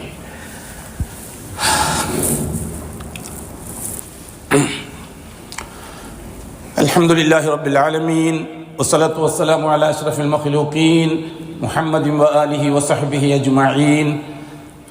عباد الله اتقوا الله حق تقاته ولا تموتن إلا وأنتم مسلمون. സഹോദരങ്ങളെ, സഹോദരിമാരെ, മാഷാ അല്ലാഹ് 2 ആഴ്ച അല്ലാഹുവിൻ്റെ വഹ്ദാനിയത്ത് നിങ്ങളുടെ മുമ്പിൽ നാളെ ആഖിറത്തിൽ യൗമഇദിൻ തുഹദ്ദിസു അഖ്ബാറഹ ഇദാ സുൽസിലത്തിൽ അർളു സിൽസാലഹ വഅഖ്റജത്തിൽ അർളു അസ്ഖാലഹ വഖാലൽ ഇൻസാനു മാലഹ യൗമഇദിൻ തുഹദ്ദിസു അഖ്ബാറഹ. ഭൂമിക്ക് പറയാനുള്ളത് ഭൂമി പറയുന്ന ദിവസം. അപ്പോൾ സഹാബാക്കൾ ചോദിച്ചു, മാ അഖ്ബാറുഹ യാ റസൂലല്ലാഹ്, എന്താണ് ഈ ഭൂമിക്ക് പറയാനുള്ളത്? അപ്പോൾ റസൂലുള്ളാഹി തങ്ങൾ പറഞ്ഞു, ഈ ഭൂമിൻ്റെ പുറന്തൊലിക്ക് മുകളിൽ ജീവിക്കുന്ന ഒരാണോ പെണ്ണോ അവർ പറഞ്ഞത്, അവർ ചെയ്തത് ഭൂമിയിലെ മുഴുവൻ വസ്തുക്കളും സാക്ഷിയാണ്. അള്ളാഹു ആ സാക്ഷികളെ കൊണ്ട് സംസാരിപ്പിക്കും. ഇവിടുത്തെ വണ്ടി, ജന്തു, ജീവി, പക്ഷി, പർവ്വജാതികളോട്, ഇവിടുത്തെ ഈച്ച, പാറ്റ മുതലായവരോട്, ഇവിടുത്തെ സസ്യലതാദികളോട്. ഈ കാണുന്ന മിമ്പറും മെഹ്റാബും നാളെ ആഖിറത്തിൽ അള്ളാഹുവിൻ്റെ മുമ്പിൽ ചർച്ച ചെയ്യപ്പെടും. അവർക്ക് പറയാനുള്ളത് അള്ളാഹു പറയിപ്പിക്കും. ആദിഹി അഖ്ബാറുഹ, ഇതാണ് ഭൂമിക്ക് പറയാനുള്ളത് എന്ന് റസൂലുള്ളാഹി ആയത്തിനെ വ്യാഖ്യാനിച്ചുകൊണ്ട് പറഞ്ഞു. അതെ, എനിക്കും നിങ്ങളോട് പറയാനുള്ളത്, ഈ 2 ആഴ്ച നിങ്ങൾക്ക് ഞാനൊരു മെസ്സേജ് തന്നിട്ടുണ്ട്. ഷഹാദത്ത് സഹിയാക്കിക്കൊള്ളുക. ഈ മിമ്പർ സാക്ഷിയാണ്, മെഹ്റാബ് സാക്ഷിയാണ്. നാളെ ആഖിറത്തിൽ അള്ളാഹുവിൻ്റെ ദർബാറിൽ ചർച്ച ചെയ്യുമ്പോൾ ഞാനും ഹാജരാക്കപ്പെടും, നിങ്ങളും ഹാജരാക്കപ്പെടും, ഈ കാണുന്ന വസ്തുവകകൾ മുഴുവനും ഹാജരാക്കപ്പെടും. ബാക്കി അവിടെ വെച്ച് ചർച്ച ചെയ്യാം നമുക്ക് ഇൻഷാ അല്ലാഹ്. അള്ളാഹു നമ്മുടെ ഷഹാദ സഹിയാക്കി തരട്ടെ. മരിക്കുന്നതിനൊരു ദിവസം മുമ്പെങ്കിലും നല്ല പ്യൂർ ഷഹാദ അള്ളാഹു നന്ന് അള്ളാഹിനെ നാളെ കണ്ടുമുട്ടുന്ന സമയത്ത് ആ ഷഹാദ അള്ളാഹിൻ്റെ മുമ്പിൽ ഹാജരാക്കി അവൻ്റെ അടുത്ത് കഴിഞ്ഞുകൂടുന്ന ചെറിയ ന്യൂനപക്ഷം, ആ ന്യൂനപക്ഷത്തോടൊപ്പം ചേരാൻ എന്താണോ വേണ്ടത് അള്ളാഹു അവൻ്റെ ഔദാര്യം കൊണ്ട് നസീബാക്കി തരട്ടെ. അലാ വസല്ലു വസല്ലിമു അലൻ നബിയിൽ മുസ്തഫ വർ റസൂലിൽ മുർത്തദ وقال مخبرا وآمرا إن الله وملائكته يصلون على النبي يا أيها الذين آمنوا صلوا عليه وسلموا تسليما وقال عليه الصلاة والسلام من صلى علي واحدة صلى الله بها عليه عشرا اللهم صل على محمد وعلى آل محمد كما صليت على إبراهيم وعلى آل إبراهيم وبارك على محمد وعلى آل محمد كما باركت على إبراهيم وعلى آل إبراهيم في العالمين إنك حميد مجيد. اللهم ارضنا شفيع الخلفاء، اللهم اغفر للمؤمنين والمؤمنات، اللهم ارضنا شفيع الخلفاء الراشدين المهديين أبي بكر وعمر وعثمان وعلي وعن سائر الصحابة والقرابة كلهم أجمعين وارض عنا معهم برحمتك يا أرحم الراحمين. اللهم اغفر للمؤمنين والمؤمنات والمسلمين والمسلمات الأحياء منهم والأموات. اللهم إنك مجيب الدعوات وقاضي الحاجات. اللهم طيب ثرانا وثراهم واجعل الجنة مأوانا ومأواهم. اللهم أصلحنا وأصلح أئمتنا وأمتنا وولاتنا وولاة أمورنا. اللهم اجعل أمورنا بأيدي خيارنا حتى يقودنا إلى الخير من هو خير منا. اللهم انصر جيوش المسلمين وفك أسر المأسودين وقض الدين عن المدينين. اللهم اكتب الستر والسلامة علينا وعلى والدينا وأولادنا وأزواجنا وعلى جميع الحجاج والعمار والزوار والغزاة والمجاهدين في سبيلك صادرين واردين في بيتك وبحرك وجوك أجمعين يا رب العالمين. اللهم أعزنا وأعز الإسلام والمسلمين. اللهم انصرنا وانصر الإسلام والمسلمين. اللهم ذل الشرك والمشركين. اللهم ذل الكفر والكافرين. اللهم ذل الإلحاد والملحدين. اللهم شتت شملهم وفرق جمعهم وقل عددهم وخالف بين كلماتهم. اللهم زلزل أقدامهم يا رب العالمين. اللهم مزق المملكة المشركين الكافرين الحربيين الظالمين اليهود والنصارى والشيعيين بعزتك وقدرتك يا رب العالمين. وصلى الله على خير خلقه محمد وآله وصحبه أجمعين والحمد لله رب العالمين.